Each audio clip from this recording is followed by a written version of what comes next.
Hello everyone, my name is Carl Masson and today is May the 21st, 2026, and this is my 7th video, and it is part 3 or phase 3 of what happened in the court cases about the Haitian president assassination in Florida. What has been going on so far since the last time that I produced a video about that earlier of this month? Well, do you remember that I reported there was an oligarch that set free and he's been deported to Colombia?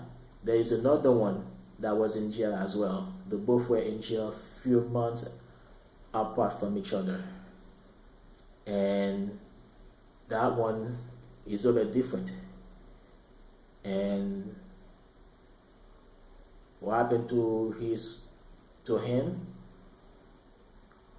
It looks like no countries around the world want to welcome him. He really want to go to Dominican Republic as his destination. The Dominican Republic say no, they're not gonna accept him. Why that happened? Because the people there went after the government.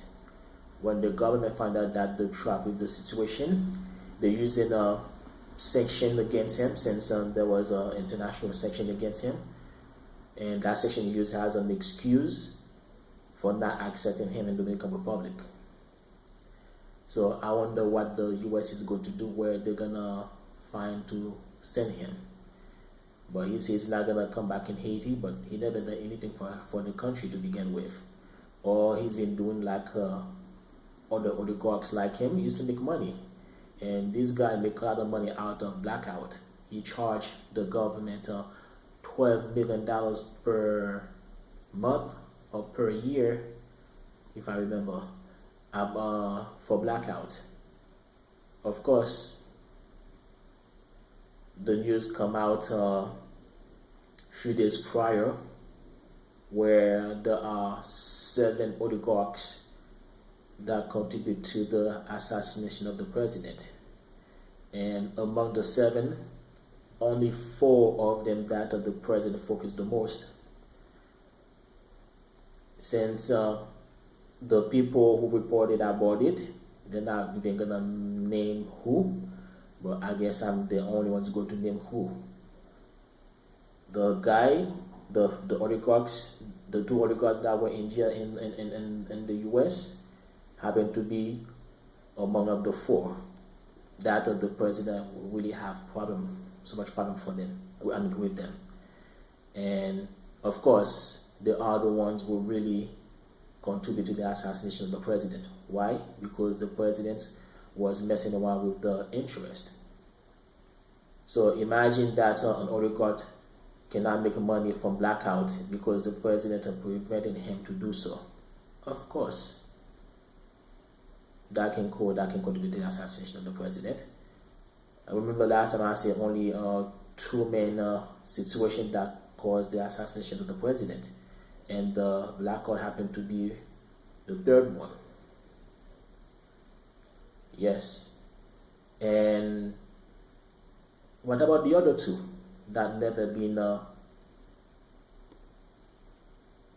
arrested by the US, even sent to jail for a few months? Why didn't they been arrested? Of course, it's obvious, because they are Jewish descent and tied to Israel. That's the reason why they never been arrested by US authority. So that means Israel has all the right of power everywhere. So that's obvious. And do you remember the guy that I mentioned on the last video? The one that I say that he was supposed to come to US to testify, and the US prevented him to do so. The news came out a few days prior in court in Haiti, where he confronted the judge, and he said in front of the judge that if the judge want to allow him to say about the women trafficking that took place in Haiti. When I mean women trafficking, there are children, young girls being trafficked. Maybe he knows everything that has been going on with the Jeffrey Epstein situation. If you see something like this in court, and the judge just simply didn't say anything, others wonder that if the judge also contributed to the problem too, because, like I said before, some of the judges in Haiti, they are tied to the illegitimate government. They work for the private sector and work for the U.S. and the West, and they are corrupt. So if the judge doesn't say anything, maybe, who knows, maybe he's participating into bad business. And that's why some Haitians wonder, maybe the guy in court probably done some bad business for him. So maybe, who knows. And yes, I always think that whatever happened in the court cases concerning about the assassination of the president, it's always a cover-up.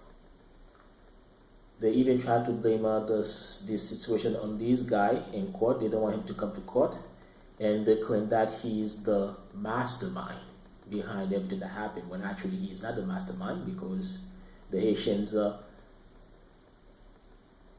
find out that how could he be a mastermind when actually he was following order? What kind of connection, power, and money this man has? He doesn't have anything. So that's what try to blame everything on him, when actually he's just like a foot soldier following orders. So let's see how this is gonna turn out. But what else is going on? I guess that's what I have for today. Thank you very much.